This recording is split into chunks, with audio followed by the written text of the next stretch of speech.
మనకి అందరికీ తెలిసిందే రేపు మే 13న ఆంధ్రప్రదేశ్లో ఎలక్షన్స్ జరగబోతున్నాయి. మనకి ఆ ఎలక్షన్స్లో మళ్ళీ జగన్మోహన్ రెడ్డి గారే గెలిస్తే జరగబోయేది ఏంటి? నేను ఏమీ ఊహాజనితంగా ఇది అంచనాలు వేసి చెప్పట్లేదు. మొత్తం ఆధారాలతోటి సహా చూపిస్తాను ఏం జరగబోయిద్ది అనేది.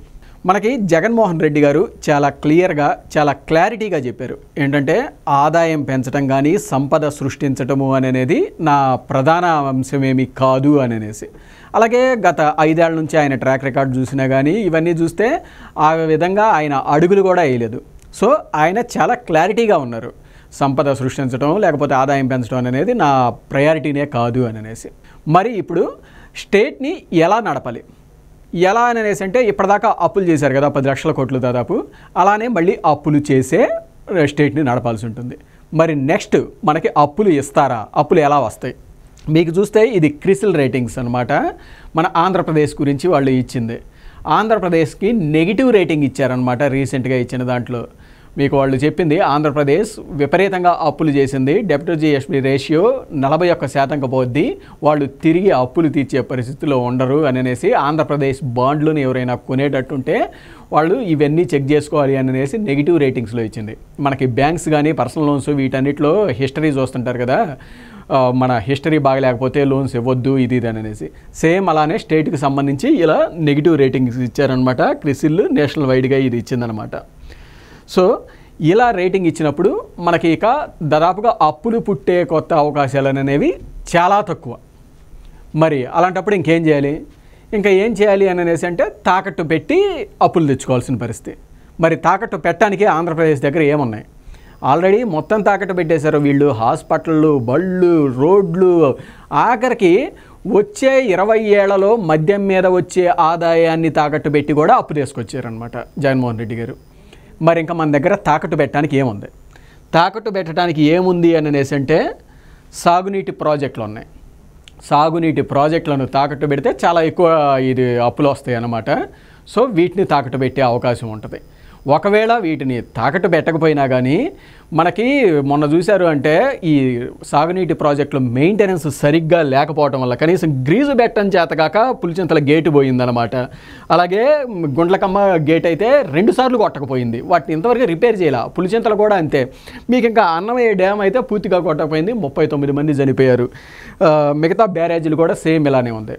మీకు ఇలాంటి విపత్తులు ఇవి జరుగుతూ ఉన్నప్పుడు మీకు కేంద్ర ప్రభుత్వం కానీ లేకపోతే జాతీయ విపత్తుల కమిటీ కానీ వాళ్ళు చూస్తాయేం ఊరుకోరు.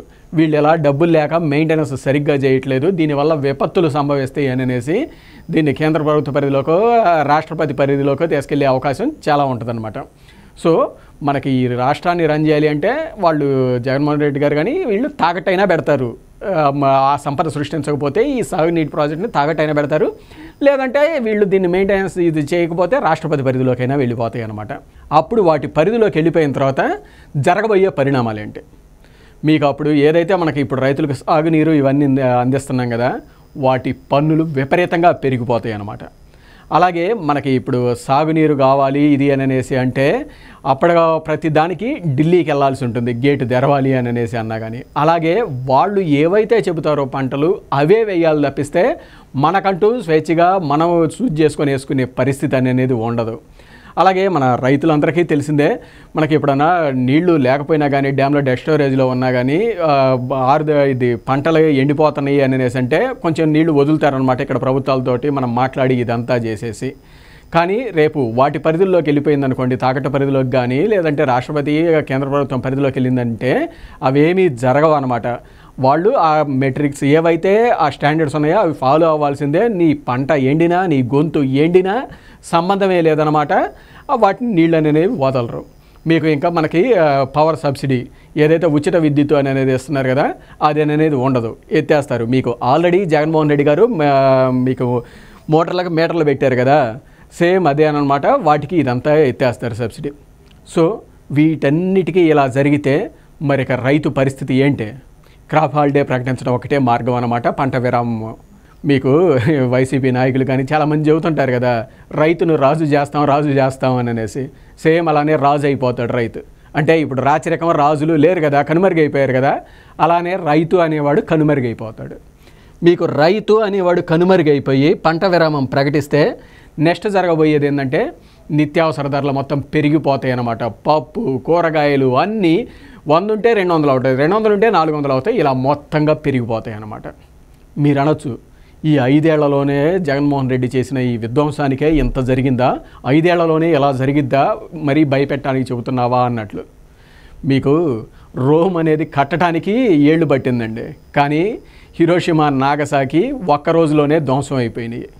సరిగ్గా ఆంధ్రప్రదేశ్ పరిస్థితి కూడా అలానే ఉంది ఇప్పుడు అనమాట. మీకు గత చరిత్ర అని కాదు, మీకు మన కళ్ళ ముందు కనపడుతున్న దాన్ని కూడా ఒకటి ఎగ్జాంపుల్గా చెప్తాను చూడండి. మీకు మనకి కళ్ళ ముందు శ్రీలంక దివాళా తీసిందనమాట. ఒక 5 ఏళ్ల క్రితం అది బాగానే ఉందన్నమాట. మీకు కొత్త ప్రభుత్వం రాగానే అర్ధరాత్రి నైట్కి నైటు ఫర్టిలైజర్స్ బ్యాన్ చేశారనమాట. అదేంటి ఫర్టిలైజర్స్ బ్యాన్ చేస్తున్నాం అంటే, మీరందరూ నేచురల్ ఫార్మింగ్కి వ్యతిరేకము అది ఇది అనేసి ఎదురుదాడి చేశారు వాళ్ళు. మీకు ఆ దెబ్బతోటి 30% పైగా ఆహారోత్పత్తి పడిపోయి మీకు నిత్యావసర ధరల క్రైసిస్ వచ్చేసి ఆ రకంగా దివాళా తీసే పరిస్థితికి వెళ్ళిపోయిందనమాట. మీకు సేమ్ జగన్మోహన్ రెడ్డి గారు చూస్తే అధికారంలోకి రాగానే అమరావతిని ఆపేశాడు, పోలవరం ఆపేశాడు, మీకు ఇసుక అర్ధరాత్రి బంద్ చేసి పెట్టేశాడు. దీంతో ఎంతమంది భవన నిర్మాణ కార్మికులు ఆ రోజు ఆత్మహత్యలు చేసుకున్నారు. సేమ్ అదే ఈయన ఫాలో అయ్యాడనమాట. మీకు ఆ రోజు కానీ శ్రీలంకలో కూడా మీడియా కానీ చాలామంది మేధావులు ఉండేసి, నువ్వు ఈరోజు అర్ధరాత్రి అలా బ్యాన్ చేస్తే ఈ దేశం దివాళా తీస్తుంది, వెనుజులాగా అయింది అని అనేసి అంటే ఆయన మీడియాని తిట్టాడనమాట శ్రీలంక ఆయన.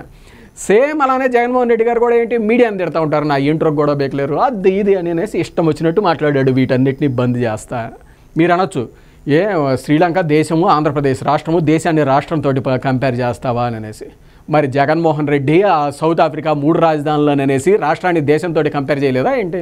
ముఖ్యమంత్రి కంపేర్ చేసి చెప్పాడు కదా, అలానే ఈ కంపారిజన్ కూడా ఉంటుందండి. మీకు ఆ తర్వాత నిత్యావసర ధరలు ఎలా పెరుగుతాయో మీకు శ్రీలంకలో చూడండి ఎలా పెరిగిందో. మీకు ఆంధ్రప్రదేశ్లో కూడా ఆయన అవి మొత్తం ఆపేసిన తర్వాత ఎంత పెరిగిందో చూడండి. ప్రతిదీ 50% పెరిగింది, కందిపప్పు కానీ శనగపప్పు కానీ అన్నీ కూడా. దాంతోపాటు ఈ పన్నులు, చెత్త పన్ను, మీకు పెట్రోల్ రేట్లు దేశంలోనే టాప్ అనమాట. ఇలా అన్ని రకాలుగా రేట్లు ఇవన్నీ పెరిగిపోయి ఒక రకమైన అలజడి అనేది సృష్టించబడుతుంది ఆంధ్రప్రదేశ్లో అనమాట. మీకు అటువంటి పరిస్థితుల్లో ఉన్నప్పుడు మీకు నెక్స్ట్ రైతుల తర్వాత ఇబ్బంది పడేవాళ్ళు చిన్న చిన్న కాంట్రాక్టర్లు, లేకపోతే చిన్న చిన్న స్వయం ఉపాధి ఇది పెట్టుకున్న వాళ్ళు, వాళ్ళ పరిస్థితి ఏంటి అనేది చూస్తే ఎవరు కూడా గవర్నమెంట్ పనులు కానీ టెండర్లు వేయడానికి ముందుకు రారు అనమాట. మీకు శ్రీలంకలో కూడా అలానే జరిగింది, ఎవరూ రావట్లేదు. ఎందుకు అనేసి అంటే ప్రభుత్వం ఆ బిల్లులు చెల్లించలేదు. అలాంటప్పుడు ఎందుకు వస్తారు? సేమ్ ఆంధ్రప్రదేశ్లో కూడా అలానే జరిగింది. మొన్న మీకు ఆర్టీసీ అద్దె బస్సులకు కూడా టెండర్లు రాలేదు, రోడ్లకు కూడా ఎవ్వరూ టెండర్లు వేయడానికి రాలేదన్నమాట. మీకు అందుకే చూస్తూ ఉన్నారు కదా రోడ్లు ఏ రకంగా గతుకులుగా ఉందో. సేమ్ అదే పరిస్థితి అన్నమాట. మీకు ఆ చిన్న కాంట్రాక్టర్స్, స్వయం ఉపాధి ఇది పెట్టుకున్న వాళ్ళు, వీళ్ళందరికీ సబ్సిడీలు ఇవన్నీ పోతాయి అన్నమాట. ఇవన్నీ పోయిన తర్వాత నెక్స్ట్ ఇక యువతకి ఉపాధి. ఇటువంటి పరిస్థితుల్లో ఉన్న రాష్ట్రంలోకి ఎవరైనా పెద్ద పెట్టుబడులు ఇవి పెట్టడానికి వస్తారా? అవకాశమే ఉండదు. మీకు అదే శ్రీలంకనే ఎగ్జాంపుల్ చూస్తే వీళ్ళు ఇలాంటి డెసిషన్స్ తీసుకున్న తర్వాత FDIలు 1.6 బిలియన్ నుంచి 548 మిలియన్కి పడిపోయినాయి అనమాట. అలా దివాళా తీసింది శ్రీలంక. మీరు ఆంధ్రప్రదేశ్ కూడా చూడండి. ఆంధ్రప్రదేశ్లో 2014-19 చంద్రబాబు గారి హయాంలో 58,000 కోట్ల FDIలు వచ్చి దేశంలో రాష్ట్రం 4వ స్థానంలో నిలిస్తే, అదే జగన్మోహన్ రెడ్డి గారి హయాంలో కేవలం 4,000 కోట్లే వచ్చి 13వ స్థానానికి పడిపోయింది. చూడండి, 58,000 కోట్ల నుంచి 4,000 కోట్లకి 4వ స్థానం నుంచి 13వ స్థానానికి పడిపోయింది. సో మీరు ఈ కంపారిజన్లు అన్నీ చూస్తే దాదాపుగా అలానే ఉంది. మనము అదే పరిస్థితుల్లోకి వెళ్ళిపోతున్నాం అనమాట. నేను ఇవన్నీ చెబుతుంది భయపెట్టడానికనో లేకపోతే వేరే ఉద్దేశంతో అని కాదు. గతంలో చంద్రబాబు నాయుడు గారు కూడా 2019 ఎలక్షన్స్కి ముందు ఇదే చెప్పారు. జగన్మోహన్ రెడ్డి గారు వస్తే పోలవరం ఆగిపోద్ది, అమరావతి ఆగిపోద్ది అని అనేసి ఇవన్నీ చెప్పినా ఎవరూ సీరియస్గా తీసుకోలేదన్నమాట. దాని ఫలితం ఏందో అందరం చూసాము. అవి మొత్తం ఆపేశాడు. సేమ్ ఈరోజు పరిస్థితి కూడా ఇలాగనే ఉంది. రేపు జగన్మోహన్ రెడ్డి వస్తే ఇవన్నీ దాదాపుగా జరిగే పరిస్థితులే అనమాట. అవే చెప్తున్నాను, ఆ భయంతో చెప్తున్నాం అనమాట. మీకు ముఖ్యంగా యువత ఆలోచించుకోవాలండి. మీరు ఇప్పుడు ఏంటంటే ప్రజెంట్ ట్రెండ్ నడుస్తూ ఉంది కదా, ఏంటంటే క్రైమ్స్ చేసే వాళ్ళని హీరోలుగా, ఇప్పుడు పుష్ప కానీ కేజీఎఫ్ కానీ వీటన్నిటిలో ఏంటంటే హీరో క్రైమ్స్ చేస్తూ ఉంటారు, అదే హీరోయిజంగా ప్రొజెక్ట్ అవుతూ ఉంటుంది. మీకు సినిమాలను కానీ లేకపోతే అందులో యాక్టర్స్ కానీ డైరెక్టర్స్ కానీ వాళ్ళని తప్పుబట్టే ఉద్దేశం లేదు నాకు. అదేంటంటే ఎంటర్టైన్మెంట్. కానీ అదే రియల్ లైఫ్లోకి అప్లై చేసి క్రిమినల్స్ని, ఆ క్రైమ్స్ చేసే వాళ్ళని హీరోలుగా అనుకుంటా ఉన్నారు. కానీ కొంతకాలం పోయిన తర్వాత ఇటువంటి క్రిమినల్స్గా మనం సపోర్ట్ చేసింది అని మీరు కూడా బాధపడతారనమాట.